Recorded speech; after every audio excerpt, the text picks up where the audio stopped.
परमेश्वर एक मार्ग बनाता है। 10वीं विपत्ति में फिरौन के मरने के बाद उसने पुत्र इस्राएलियों को जाने दिया। वो लाल समुंदर के पास थे जब फिरौन ने अपना मन बदला और उनका पीछा किया। जब इस्राएलियों ने फिरौन के रथों को देखा, वह बहुत भयभीत हो गए। लेकिन परमेश्वर ने मूसा को लाल समुंदर की तरफ उसकी लाठी को उठाने के लिए कहा। परमेश्वर ने एक जोरदार हवा भेजी और समुंदर को 2 भाग कर दिया। एक सूखा मार्ग प्रकट हो गया और इजरायली लाल समुंदर के बीच में से निकल गए। यहाँ पर उनके दोनों तरफ एक पानी की दीवार थी। वो सुरक्षित दूसरी तरफ पहुँच गए। फिरौन और उसकी सेना समुंदर में उनके पीछे गई। परमेश्वर ने मूसा को उसका हाथ बढ़ाने के लिए कहा। तब समुंदर फिर से वापस एक हो गया और फिरौन और उसकी सेना डूब गई। परमेश्वर ने उसके लोगों की एक उजाड़ में अगुवाई की। उसने उन्हें भोजन और पानी दिया। उन्होंने सीनै पर्वत के पास डेरा लगाए, जहां पर परमेश्वर ने पहाड़ की चोटी पर मूसा को मिलने के लिए कहा। आग और भय से घिरा हुआ मूसा ऊपर चढ़ गया और परमेश्वर उससे मिलने के लिए नीचे आया।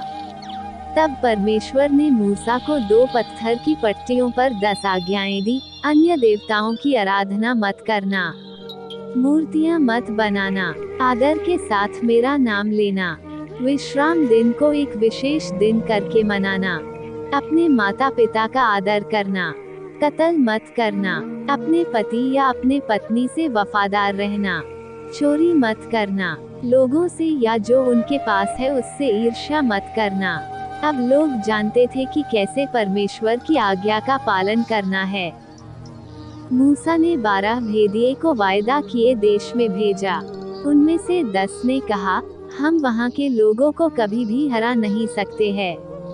पर यहोशू और कालेब ने कहा, परमेश्वर की सहायता के साथ हम इसे कर सकते हैं। डरे हुए लोगों ने 10 भेदियों की बात पर विश्वास किया। परमेश्वर ने कहा, यहोशू और कालेब के साथ केवल तुम्हारी संतान ही वादा किए देश में प्रवेश करेगी। इस तरह उजाड़ में 40 साल के बाद अब ये समय था। यहोशू ने 2 भेदियों को यरीहो में भेजा।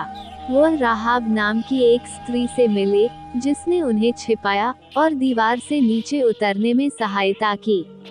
उन्होंने उसे और उसकी परिवार को बचाने का वायदा किया। इस्राएलियों ने यरदन नदी पार की। पहले याजक वाचा का संदूक उठाए आगे गए। जब उनके पांव ने नदी को स्पर्श किया, तब उसने बहना बंद कर दिया। हर कोई सूखी भूमि से होकर निकल गया। आगे यरीहो था। परमेश्वर ने यहोशू से कहा, 6 दिन तक यरीहो की चारों तरफ दिन में एक बार घूमना।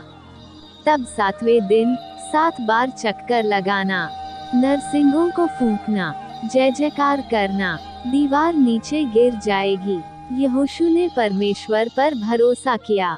जैसा प्रभु ने कहा उसने वैसा ही किया। दीवारें गिर गए। उन्होंने शहर को कब्जे में ले लिया। राहाब बच गई।